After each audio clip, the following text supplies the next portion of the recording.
नमस्कार दोस्तों, स्वागत है आप सभी का फिर से एक बार हमारे इस YouTube चैनल पर। अगर आप भी माता रानी का अपने घर में स्थायी रूप से वास्ता आते हैं तो कमेंट बॉक्स में सच्चे दिल से जय माता दी अवश्य लिखिए। दोस्तों, झाड़ू का हिंदू धर्म के प्राचीन ग्रंथों में बड़ा ही महत्व बताया गया है। इसका संबंध माता लक्ष्मी से होता है। झाड़ू साफ सफाई का महत्वपूर्ण साधन होता है। माता लक्ष्मी ऐसे घर में प्रवेश करती है जो घर स्वच्छ और सुंदर हो। झाड़ू से जुड़े हुए बहुत सारे प्रयोग हैं। आज हम आपको कुछ ऐसे खास बातें बताएंगे जो जीवन की तमाम तरह की समस्याओं से आपको मुक्ति दिला सकती है।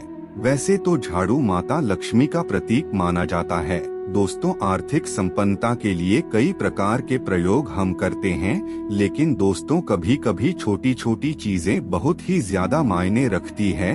तो आज हम आपको बहुत ही ज्यादा खास बातें बताएंगे झाड़ू को लेकर। अगर आप इन छोटी छोटी चीजों का ध्यान रखते हैं तो इससे घर के क्लेश दूर हो जाएंगे और घर में माता लक्ष्मी का वास होने लगेगा। अगर आप ज्योतिष के आधार पर देखेंगे तो झाड़ू का महत्व बहुत ही ज्यादा है। बीमारियों को दूर करने वाली शीतला माता अपने एक हाथ में झाड़ू लिए होती है, इसलिए झाड़ू का नियमित प्रयोग करते समय कुछ बातों का ध्यान रखना आवश्यक है।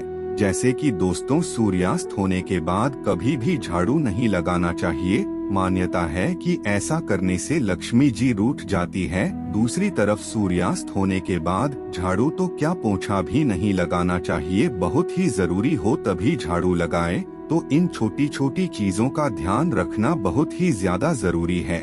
ज्योतिष के मुताबिक झाड़ू हमेशा एक ही जगह पर रखने की कोशिश करना चाहिए। ऐसा नहीं होना चाहिए कि आपने इधर झाड़ू लगाया और इधर ही झाड़ू रख दिया, उधर लगाया उधर ही रख दिया। ऐसा नहीं करना चाहिए, अन्यथा आर्थिक परेशानियों से आपको गुजारना पड़ सकता है। इसलिए झाड़ू को जहां तहां ना रखें, उसके लिए एक निर्धारित जगह बनाएं।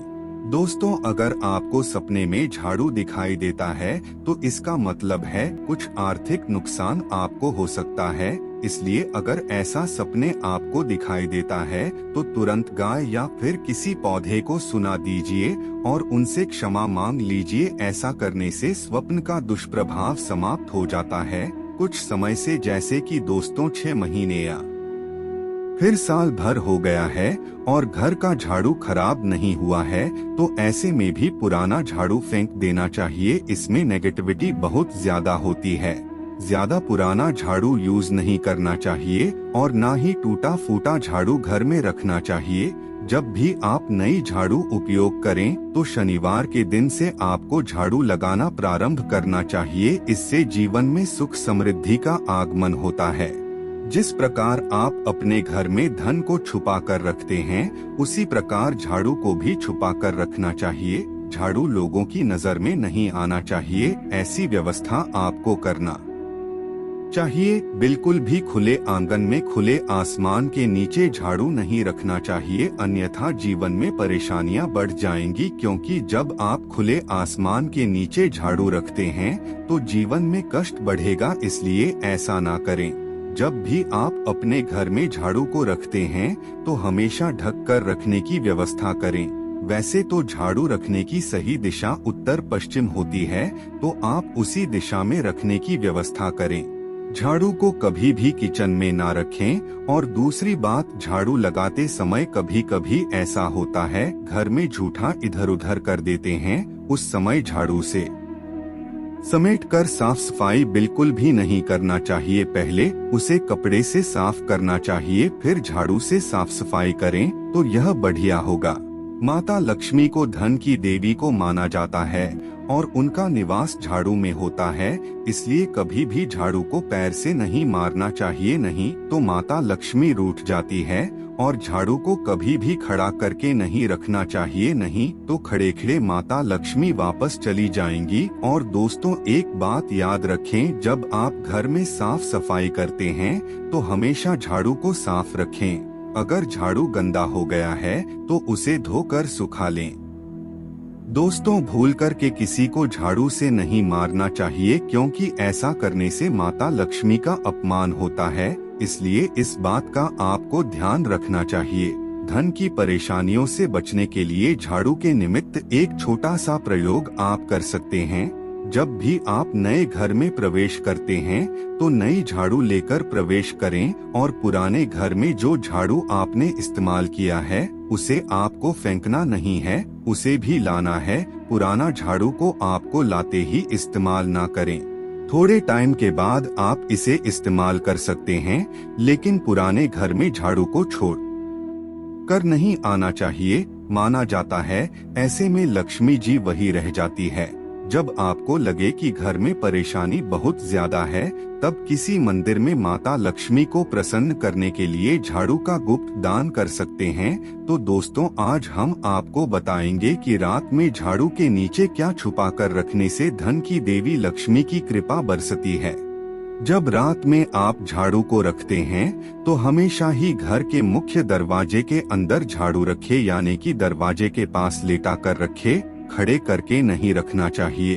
झाड़ू दरवाजे की तरफ होना चाहिए, जिससे नकारात्मक ऊर्जा घर में प्रवेश करें तो झाड़ू उसे खत्म कर दे। और दूसरी बात, इसे सिर्फ रात में ही मुख्य दरवाजे के अंदर रखें, दिन में वहां ना रखें। जब झाड़ू आप रखेंगे तो झाड़ू के नीचे 2-4 दाने जीरा डालकर रखें। ज्यादा बर्बाद नहीं करना है, सिर्फ 2-4 दाने डालें।